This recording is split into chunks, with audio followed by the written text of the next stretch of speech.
अस्थिरोग संघटनेकडून चर्चासत्राचे आयोजन, ज्येष्ठ आणि तज्ज्ञांचे मोलाचे मंत्र ऐकण्याची संधी।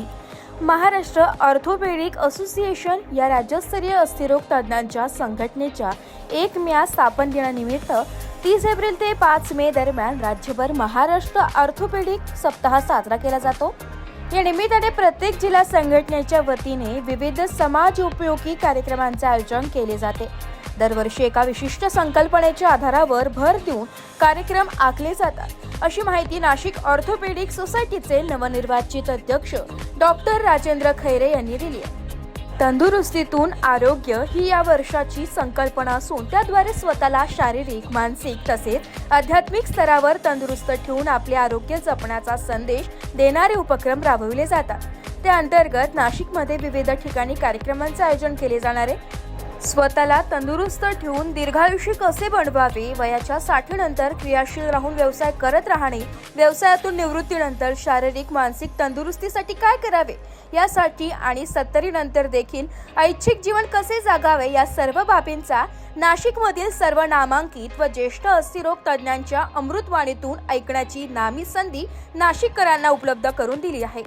या आगळ्यावेगळ्या चर्चासत्राचे आयोजन येत्या शनिवारी दिनांक 3 मे रोजी नाशिक येथील शालिमार चौक येथील IMA हॉल येथे सायंकाळी 4 वाजेपासून केले आहे। संकल्प व माजी अध्यक्ष डॉक्टर संजय धुर्जड यांनी दिलेल्या माहितीनुसार नाशकातील ज्येष्ठ अस्थिरोग तज्ज्ञ डॉक्टर विजय काकतकर, डॉक्टर रमेश मंत्री, डॉक्टर भरत केळकर, डॉक्टर संजय गणोरकर तसेच फिजिकल फिटनेस आणि स्पोर्ट्स मेडिसिन तज्ज्ञ डॉक्टर मिलिंद पिंपरीकर, आंतरराष्ट्रीय मॅरेथॉनर डॉक्टर विजय नेमाडे यांची मुलाखत घेतली जाणार आहे। त्यांच्या जीवनपटाचे आणि व्यावसायिक जीवनाचे मोलाचे सल्ले मिळणार आहे। तसेच या ज्ञानभूमी व्यावसायिकांशी हितगुज करण्यासाठी नामी संधी उपलब्ध असून त्याचा नाशिककरांनी लाभ घ्यावा असे आवाहन डॉक्टर धुर्जड यांनी केले। या कार्यक्रमास प्रवेश विनामूल्य असून यासाठी सर्व डॉक्टर्स, त्यांचे कुटुंबीय, त्याचप्रमाणे नाशिकमधील ज्येष्ठ नागरिक, महिला, खेळाडू तसेच विविध हास्य club, jogger club, cyclist, marathoner, swimmers, gymmers, physical fitness अकॅडमीच्या सदस्यांनी विशेष लाभदायक असणार आहे। प्रवेश मर्यादित असल्याने आपण कार्यक्रमाच्या ठिकाणी वेळेत हजर राहावे असे आवाहन नाशिक ऑर्थोपेडिक सोसायटीचे सचिव डॉक्टर मयूर सरोदे आणि माजी अध्यक्ष डॉक्टर संजय धुर्जड यांनी संघटनेच्या सर्व सदस्यांच्या वतीने करण्यात आले। दरवर्षीप्रमाणे यावर्षी देखील महाराष्ट्र ऑर्थोपेडिक असोसिएशन कडून 1 मे वर्धापन दिनानिमित्त 30 एप्रिल ते 5 मे महाराष्ट्र राज्यभर ऑर्थोपेडिक सप्ताह साजरा केला जात आहे। काय सांगा? 1 मे हा महाराष्ट्र ऑर्थोपेडिक असोसिएशनचा स्थापना दिवस आहे आणि ह्या निमित्ताने राज्यभर वेगवेगळे कार्यक्रम राबवले जातात। फ्री कॅम्प्स किंवा फ्री चेकअप्स, फ्री मेडिसिन किंवा फ्री ऑपरेशन्स अशा पद्धतीचे वेगवेगळे कार्यक्रम हे प्रत्येक जिल्ह्याच्या ठिकाणी ती संघटना ही राबवत असते आणि मागच्या अनेक वर्षांपासून हे सगळे उपक्रम आम्ही राज्यभर चालवत आहोत आणि त्याच अनुषंगाने ह्या वर्षी सुद्धा आम्ही अशा प्रकारचे कार्यक्रम राबवणार आहोत आणि नाशिकमध्ये सुद्धा आम्ही विविध कार्यक्रमांचं आयोजन केलेलं आहे। यामध्ये आपण काही चर्चासत्राचे देखील आयोजन केले आहे। यामध्ये आपल्या नाशिकमधील नामांकित डॉक्टर यामध्ये सहभागी होणार आहे। या तज्ज्ञांची निवड आपण कशा प्रकारे करण्यात आली आहे? आम्ही यावर्षी एक अनोखा आणि खूप आगळावेगळा असा कार्यक्रम ठेवलेला आहे। याच्यामध्ये आम्ही नाशिकमधले जे ज्येष्ठ ऑर्थोपेडिक सर्जन्स आहेत किंवा जे आरोग्याच्या दृष्टीने खूप महत्त्वाचं काम करतात अशा 5 ते 6 ऑर्थोपेडिक सर्जन्सचं आम्ही एक चर्चासत्र ठेवलेलं आहे आणि नाशिकमधले असे नावाजलेले ज्येष्ठ ऑर्थोपेडिक सर्जन्स उदाहरणार्थ डॉक्टर काकतकर सर आहे, डॉक्टर केळकर सर आहे, डॉक्टर गणोरकर आहेत, डॉक्टर पिंपरीकर आहे, डॉक्टर मंत्री आहेत आणि काही स्पोर्ट्स मेडिसिन तज्ज्ञ आहेत किंवा आमच्यापैकी काही असे आंतरराष्ट्रीय दर्जाचे धावपटू आहेत, मॅरेथॉनर्स आहेत, डॉक्टर विजय नेमाडे, डॉक्टर राजुळे, अशा ह्या सगळ्या लोकांचं एक चर्चासत्राचं आयोजन आम्ही ह्या निमित्ताने केलेलं आहे आणि ते चर्चासत्र हे येत्या शनिवारी 3 तारखेला संध्याकाळी 4 वाजता नाशिकच्या शालिमार चौकामधला IMA हॉलमध्ये त्याचं आयोजन केलेलं आहे आणि हे खुलं चर्चासत्र आहे नाशिककरांसाठी। याच्यासाठी आम्ही सर्वांना आमंत्रित करतो, त्यांनी ह्या चर्चासत्रामध्ये सहभागी व्हावं, या सगळ्या ज्येष्ठ लोकांचे अनुभव ऐकावे आणि त्याचा फायदा समाजाला झाला पाहिजे आणि तुम्हाला सुद्धा ह्या निमित्ताने त्यांच्याशी हितगुज करण्याची एक संधी आम्ही इथे उपलब्ध करून दिलेली आहे। तर आवर्जून तुम्ही येऊ शकता। या कार्यक्रमातून समाजाला दीर्घकालीन काय लाभ होणार आहे असे आपणास वाटते?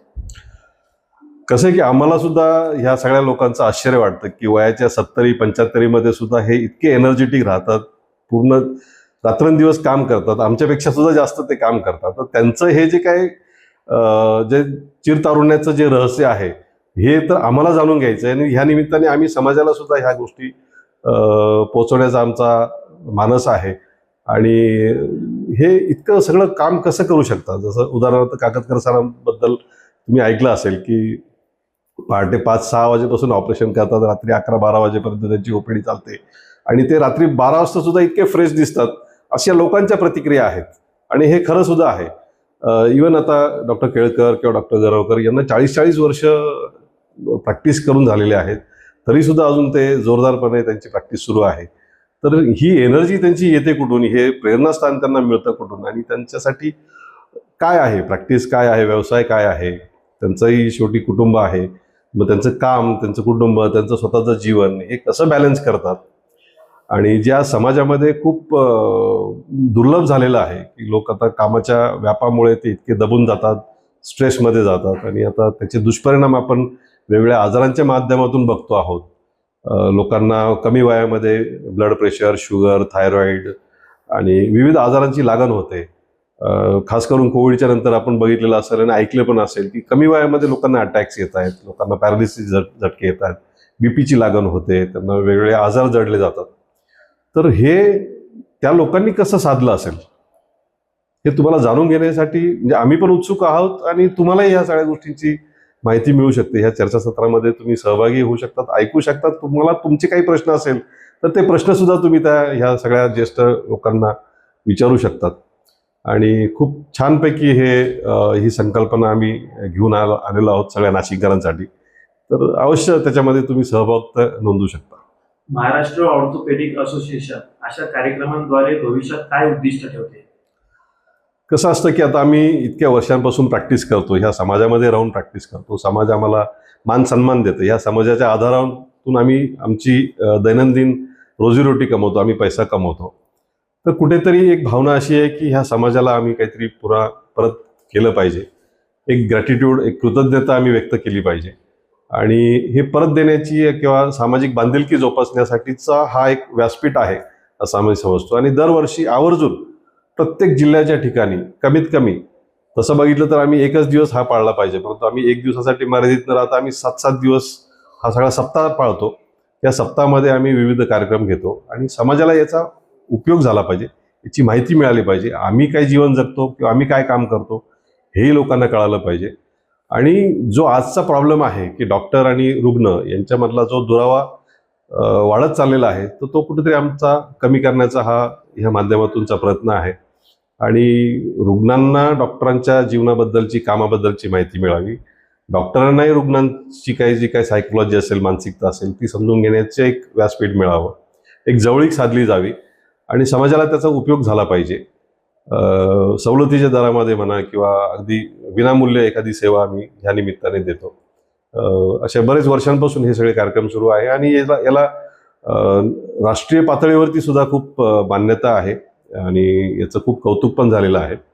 आणि सांगायला आम्हाला अभिमान वाटतो की पूर्ण देशामध्ये महाराष्ट्र राज्य म्हणजे आर्थिकदृष्ट्या तर आपण सधन आहोतच आणि हे आहोत, परंतु ऑर्थोपेडिकच्या क्षेत्रामध्ये सुद्धा महाराष्ट्र अगदी अग्रेसर आहे.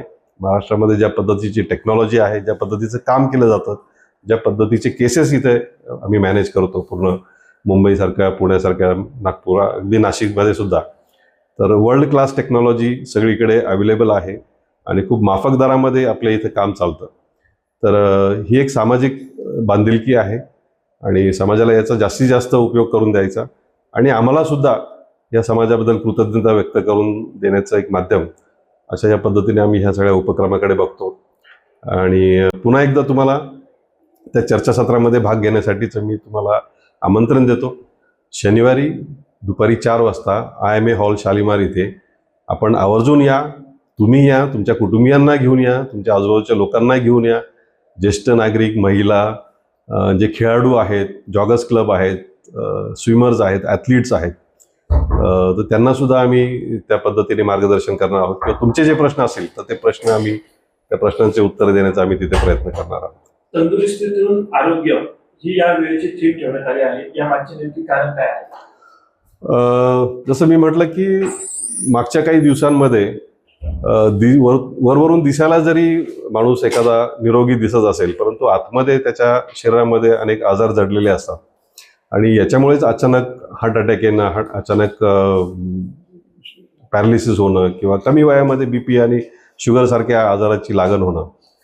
तर फक्त निरोगी राहून उपयोग नाही, परंतु स्वतःला तंदुरुस्त ठेवणं, वेगवेगळ्या माध्यमातून, वेगवेगळ्या व्यायामाच्या प्रकारातून तुम्ही स्वतःला फिट ठेवलं पाहिजे.